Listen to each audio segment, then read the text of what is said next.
नमस्कार दोस्तों, मैं दिलीप कुमार। दोस्तों, बीपीएससी पीटी परीक्षा 2 शिफ्ट में आयोजित करवाकर और परसेंटाइल सिस्टम लागू करके भ्रष्टाचार का एक नया द्वार खोलना चाहती है। संस्थागत भ्रष्टाचार का नया द्वार खोलना चाहती है और इसीलिए 2 शिफ्ट में एग्जाम कराया जा रहा है ताकि जिन लोगों से शिक्षा माफियाओं ने पैसा लिया है उन लोगों को आराम से पीटी पास करवा दिया जाए और परीक्षा की प्रक्रिया और रिजल्ट की प्रक्रिया को इतना जटिल बना दिया जाए कि सबका ध्यान उस जटिल प्रक्रिया के तरफ ही रहे और आराम से 2 शिफ्ट में परीक्षा कराकर जिन लोगों से शिक्षा माफियाओं ने पैसा लिया उन लोगों को पीटी पास करा दिया जाए ताकि किसी को कोई सबूत भी ना मिले और कोई इस बात को समझ ही ना पाए। सबका ध्यान जटिल प्रक्रिया की तरफ ही रहे। और शिक्षा माफियाओं ने जिन लोगों ने पेपर लीक करवाया था 66वीं का 67वीं का और जो लोग 64वीं 56वीं 56 से 59वीं सब में सेटिंग धांधली करवा रहे हैं उन लोगों ने ही निश्चित रूप से सजेशन दिया है, सलाह दिया है बीपीएससी के चेयरमैन को 2 शिफ्ट में परीक्षा आयोजित करवाने के लिए। और बीपीएससी के चेयरमैन अतुल प्रसाद जी से हम आग्रह करेंगे, उनसे विनती भी करते हैं, उनको सलाह भी दे रहे हैं कि आप अमरिंदर कुमार जो परीक्षा नियंत्रक है और पूर्व अध्यक्ष जो आर के महाजन, ऐसे लोगों से आप सलाह मत लीजिए क्योंकि ये लोग तो धांधली सेटिंग में संलिप्त है। इन लोगों को तो हम लोग पद से हटाने की मांग बहुत पहले से करते आ रहे हैं। तो शिक्षा माफियाओं के दबाव में आकर शिक्षा माफियाओं की सलाह पर बीपीएससी ये कदम उठाने जा रही है कि 2 शिफ्ट में हम एग्जाम कराएंगे और परसेंटाइल लागू कराएंगे। ये संस्थागत भ्रष्टाचार का नया द्वार खोला जा रहा है। तो इस चीज को समझना होगा। अगर एक बार ये सिस्टम लागू हो गया तो आगे 68वीं हो 69वीं हो 70वीं हो सब में लागू हो जाएगा और इससे मेधावी ईमानदार स्टूडेंट्स बाहर हो जाएंगे। लक्की ड्रॉ हो जाएगा, लॉटरी सिस्टम हो जाएगा। लॉटरी सिस्टम जो मेहनती स्टूडेंट्स वो बाहर हो जाएंगे। लॉटरी लगेगा, जिसका किस्मत साथ देगा वैसे 10% लोग पास करेंगे, बाकी तो सेटिंग वाले जाएंगे। बाकी सेटिंग वाले ही जाएंगे। जिन लोगों से इन लोगों ने पैसा लिया है इन लोगों को पीटी पास कराएंगे। 8 मई को पीटी परीक्षा आयोजित हुई थी, पेपर लीक हुआ, उसको हमने ही उजागर किया, एग्जाम कैंसिल करवाया से और उसके बाद जांच भी बैठाया। अभी तक 18-19 लोग अरेस्ट हो चुके हैं। अगर हम नहीं लगे रहते, हम छोड़ दिए होते तो जांच भी नहीं होती और 18-19 लोग अभी तक अरेस्ट नहीं होते। तो वे लोग जिन लोगों का पैसा फंसा हुआ है और जो लोग इसमें सेटिंग करवा रहे थे और जो सेटर है शिक्षा माफिया, वो लोग चाह रहे हैं कि जिन लोगों से उन्होंने पैसा लिया था उन लोगों को पीटी पास करवा दिया जाए। और इसीलिए उन्हीं लोगों के ने सलाह दिया है कि 2 शिफ्ट में परीक्षा आयोजित करवाई जाए और परसेंटाइल सिस्टम लागू किया जाए। जबकि खेल के बीच में खेल का नियम चेंज नहीं होता है, किसी भी कीमत पे नहीं। 2 शिफ्ट में एग्जाम किसी कीमत पे मंजूर नहीं है, परसेंटाइल किसी कीमत पे मंजूर नहीं है। बस आप लोग साथ दीजिए। और लड़कियां जो छात्राएं हैं उनसे भी हम आग्रह कर रहे हैं कि आप लोग को समानता का अधिकार सिर्फ चाहिए, सिर्फ घर बैठे समानता का अधिकार चाहिए। 35% आरक्षण का सिर्फ लाभ लीजिएगा। और अभी जो परसेंटाइल सिस्टम लागू होगा और ये जो 2 शिफ्ट में एग्जाम होगा, क्या इससे सिर्फ लड़कों को नुकसान होगा? लड़कियों को भी नुकसान होगा। तो आप लोग जब समानता का अधिकार चाहिए और 35% आरक्षण का लाभ आप लोग उठा रहे थे, कम से कम आंदोलन में आप लोग आइए। तो 26 तारीख को मात्र 6 से 7 लड़कियां थी। तो ये कितने दुख की बात है। आप लोग सिर्फ घर बैठे अधिकार चाहते हैं। तो जितनी भी लड़कियां हैं, छात्राएं हैं, उनसे भी आग्रह कर रहे हैं कि आप लोग 31 अगस्त को यानी कि कल सुबह 11 बजे बीपीएससी ऑफिस आइए और आप दिखा दीजिए कि आप भी लड़कों से कम नहीं हैं और आंदोलन में शामिल होइए। और देखिए निश्चित रूप से हम लोग जीतेंगे। और जितने भी बीपीएससी अभ्यर्थी हैं, चाहे वो लड़का हो या लड़की, छात्र हो या छात्राएं, सबको आना है।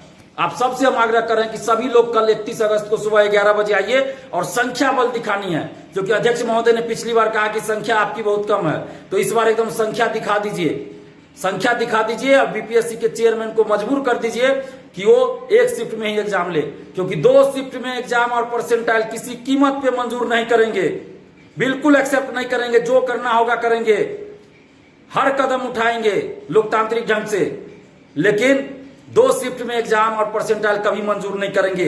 अगर कल बीपीएससी के चेयरमैन साहब ने हम लोग की बातों को नहीं माना, परसेंटाइल सिस्टम को वापस नहीं लिया, 1 शिफ्ट में एग्जाम कराने की बात नहीं मानी, तो फिर पटना में एक बहुत बड़ा छात्र आंदोलन होगा, सड़क मार्च निकाला जाएगा, कोचिंग संस्थान बंद रहेंगे। और उससे भी नहीं मानी तो पूरे बिहार में आंदोलन होगा, पूरे बिहार को बंद करवाया जाएगा। बिहार के छात्रों की इन्होंने एकजुटता को ललकारा है, बिहार के छात्र के स्वाभिमान को ललकारा है। बिहारी छात्र जब जब उठा है, हुंकार भरा है, बिहार ही नहीं देश में परिवर्तन हुआ है। इतिहास उल्टा के देख लिया अतुल प्रसाद जी, आप इतिहास उल्टा के देख लीजिए। बिहार के छात्रों ने जब जब हुंकार भरा है, बिहार ही नहीं देश में परिवर्तन आया है। चाहे वो आजादी की लड़ाई हो या जेपी आंदोलन हो या इंदिरा गांधी के समय देख लीजिए, जब भी देख लीजिए आप, जब जब बिहार के युवाओं ने, छात्र छात्राओं ने हुंकार भरी है, बिहार ही नहीं देश में परिवर्तन आया है। तो उस हुंकार के लिए मजबूर मत कीजिए हमें, हम लोग के कतई मंजूर नहीं करेंगे। जेपी से भी बड़ा आंदोलन खड़ा कर देंगे। अगर 2 शिफ्ट में एग्जाम कराने की बात आपने वापस नहीं लिया तो 1 शिफ्ट में आंदोलन कराना होगा। किसी कीमत पे परसेंटाइल और 2 शिफ्ट में एग्जाम मंजूर नहीं करेंगे। अगर इस बात को नहीं माना गया, अगर 1 शिफ्ट में एग्जाम कराने की बात नहीं मानी गई, परसेंटाइल हटाने की बात नहीं मानी गई, तो जेपी आंदोलन से भी बड़ा आंदोलन बिहार में खड़ा होगा, जो सत्ता परिवर्तन तक कर सकता है। किसी नेता और किसी पार्टी तक को नहीं छोड़ेगा।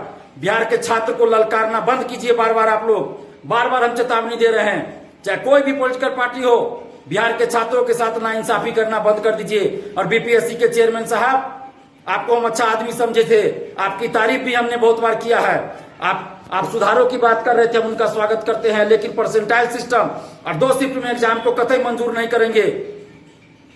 अगर 1 शिफ्ट में एग्जाम नहीं हुआ, अगर 1 शिफ्ट में एग्जाम नहीं हुआ तो जेपी से भी बड़ा आंदोलन खड़ा कर देंगे। दिलीप कुमार वादा कर रहा है, आह्वान कर रहा है बिहार की धरती से, जेपी से भी बड़ा आंदोलन खड़ा कर देंगे। पटना ही नहीं, पटना के बाहर पूरे बिहार में आंदोलन होगा। पूरे बिहार में हर जिला में सड़क पे छात्र उतरेंगे, लेकिन 2 शिफ्ट में एग्जाम कतई मंजूर नहीं होने देंगे। 2 शिफ्ट में एग्जाम, क्योंकि ये संविधानिक रूप से भी गलत है, कानूनी रूप से भी गलत है, किसी भी तरह से उचित नहीं है। हम बिहार के लाखों छात्र छात्राओं के भविष्य से खिलवाड़ नहीं होने देंगे, उनके मेधा के साथ खिलवाड़ नहीं हो देंगे, मेधावी छात्रों के साथ अन्याय नहीं होने देंगे। पेपर लीक को हमने अपनी जान पे खेलकर उजागर किया, करोड़ों रुपया का ऑफर ठुकरा कर उजागर किया। इसलिए नहीं उजागर किया कि 6 लाख अभ्यर्थियों के साथ फिर 2 शिफ्ट में एग्जाम कराकर और सेटिंग करा दे, पैसा वाले को इन करा दे। इसलिए हमने पेपर लीक को उजागर नहीं किया था। हमने पेपर लीक इसलिए उजागर किया था कि बिहार के मेधावी ईमानदार छात्र छात्राओं को न्याय मिले, सेटिंग से नहीं बल्कि मेधा से, ईमानदारी से पढ़कर नौकरी ले, ताकि जाके सरकारी योजनाओं को सही से क्रियान्वित करे, सही लोगों तक उन सरकारी योजनाओं का लाभ पहुंचे। लेकिन जब सेटिंग से, धांधली से लोग जाएंगे तो सरकारी योजनाओं का लाभ सही लोगों तक नहीं पहुंचेगा और हमारा बिहार कभी आगे नहीं बढ़ेगा। इसलिए दोस्तों, आप लोग कमर कस लीजिए, एकजुट हो जाइए। छात्र छात्राओं सबसे आग्रह करें, लड़कियां भी पीछे मत रहिए। आप देश की आजादी का देख लीजिए, जेपी आंदोलन देख लीजिए, सब में लड़कियां भी थी, लड़कियां भी आगे थी। आप अपने आप को कमजोर मत समझिए। आप आइए कल 31 अगस्त को सुबह 11 बजे, जितनी भी लड़कियां हैं सभी लोग बीपीएससी ऑफिस आइए। और जितने भी बीपीएससी अभ्यर्थी हैं, आप सबसे आग्रह कर रहे, चाहे छात्र हो छात्राएं हो, सभी लोग कल सुबह यानी 31 अगस्त को सुबह 11 बजे बीपीएससी ऑफिस आइए और छात्र एकजुटता का परिचय दीजिए। बीपीएससी जानबूझकर परीक्षा को जटिल बनाना चाह रही है और पीटी रिजल्ट को जटिल बनाना चाह रही है, ताकि बाद में जब रिजल्ट प्रकाशित हो तो किसी को कुछ पता ही न चले और अपने लोगों को जिनसे पैसा लिया उनको पीटी पास करा दिया जाए। और हम लोग का ध्यान, मीडिया का ध्यान, छात्र छात्राओं का ध्यान जटिल प्रक्रिया की तरफ ही रहे। तो ये सोची समझी शिक्षा माफियाओं की रणनीति है। आप सोचिए ना कि किस तरह से माहौल बनाया जा रहा है, एक माहौल क्रिएट किया जा रहा है। और 2 शिफ्ट में एग्जाम किसी कीमत पे मंजूर। जितने भी शिक्षक हैं, पूरे बिहार के जितने भी शिक्षक हैं, सबसे अपील कर रहे हैं बुद्धिजीवी से कि आप लोग भी साथ दीजिए। और बीपीएससी का कोचिंग जितने भी जिला में चलता है, सभी से अपील कर रहे हैं कि कल पूरे दिन आप लोग कोचिंग को बंद कर दीजिए। जो बीपीएससी का कोचिंग चलाते हैं अलग अलग जिला में, वो लोग पूरे दिन कोचिंग बंद कर दीजिए। और जो पटना में बीपीएससी का कोचिंग चलाते हैं, वो 10 बजे से लेकर 4 बजे तक कोचिंग बंद कर दीजिए। कोई भी कोचिंग 10 से 4 के बीच में पटना में बीपीएससी का कोई भी कोचिंग खुला हुआ नहीं रहना चाहिए। और आप समस्त, हम शिक्षकों को आने की बात नहीं कर रहे हैं, क्योंकि शिक्षक अगर आंदोलन में आते हैं तो उसका गलत मैसेज जा सकता है। सरकार या आयोग कहेगी कि शिक्षक भड़का रहे हैं, शिक्षक आंदोलन करवा रहे हैं, तो इसलिए शिक्षक को हम आंदोलन में नहीं बुला रहे हैं। लेकिन जितने भी शिक्षक है जो बीपीएससी का कोचिंग चलाते हैं, वो लोग 10 से 4 बजे तक कल कोचिंग बंद कर दीजिए, ताकि छात्र आंदोलन में आ सके। और जितने भी आप लोग बीपीएससी अभ्यर्थी हैं, आप लोग निश्चित रूप से कल सुबह यानी 31 अगस्त को 11 बजे बीपीएससी ऑफिस पहुंचिए। और 1 शिफ्ट में तो 1 शिफ्ट में, नो परसेंटाइल तो नो परसेंटाइल, कोई समझौता नहीं, किसी कीमत पे समझौता नहीं। कोई भी कुर्बानी देनी होगी, दिलीप कुमार देने के लिए तैयार है। बस आप लोग साथ दीजिए। 1 शिफ्ट में ही एग्जाम होगा, नो परसेंटाइल, कोई परसेंटाइल लागू नहीं होने देंगे। बस कल आप लोग आइए सुबह 11 बजे बीपीएससी ऑफिस, सभी लोग आइए। धन्यवाद, जय हिंद।